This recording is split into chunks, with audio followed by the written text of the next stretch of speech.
بسم اللہ الرحمن الرحیم۔ نبی کریم صلی اللہ علیہ وسلم کی بیٹی کے انتقال کا واقعہ۔ نبی کریم صلی اللہ علیہ وسلم کی ایک بیٹی کا انتقال ہو گیا تھا، اس لیے آپ صلی اللہ علیہ وسلم باہر تشریف لائے اور فرمایا کہ اسے 3 یا 5 مرتبہ غسل دے دو، اور اگر تم مناسب سمجھو تو اسے بھی زیادہ پانی اور بیری کے پتوں سے نہلاؤ، اور آخر میں کافور یا یہ کہا کہ کچھ کافور کا بھی استعمال کرنا، پھر فارغ ہو کر مجھے خبر دینا۔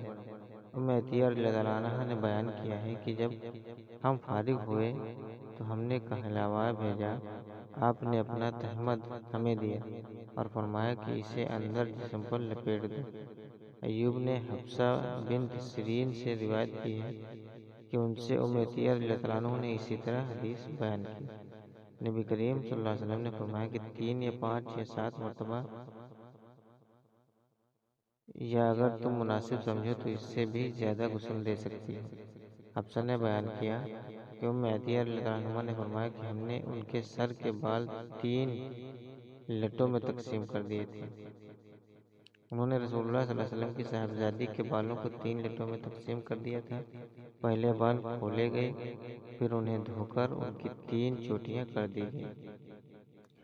ام عطیہ رضی اللہ عنہ کے یہاں انصار کی ان خواتین میں سے جنہوں نے نبی کریم صلی اللہ علیہ وسلم سے بیعت کی تھی، ایک عورت آئی۔ بصرہ میں انہیں اپنے ایک بیٹے کی تلاش تھی، لیکن وہ نہ ملا۔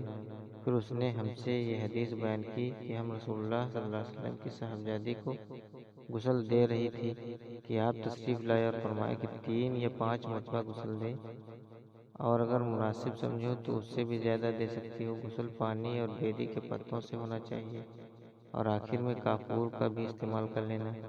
غسل سے فارغ ہو کر مجھے خبر کرا دینا۔ انہوں نے بیان کیا کہ جب ہم غسل دے چکے تو اطلاع دی اور آپ نے اعزاز عنایت کیا۔ آپ نے فرمایا کہ اسے اندر بدن سے لپیٹ دو، ان سے زیادہ آپ نے کچھ نہیں فرمایا۔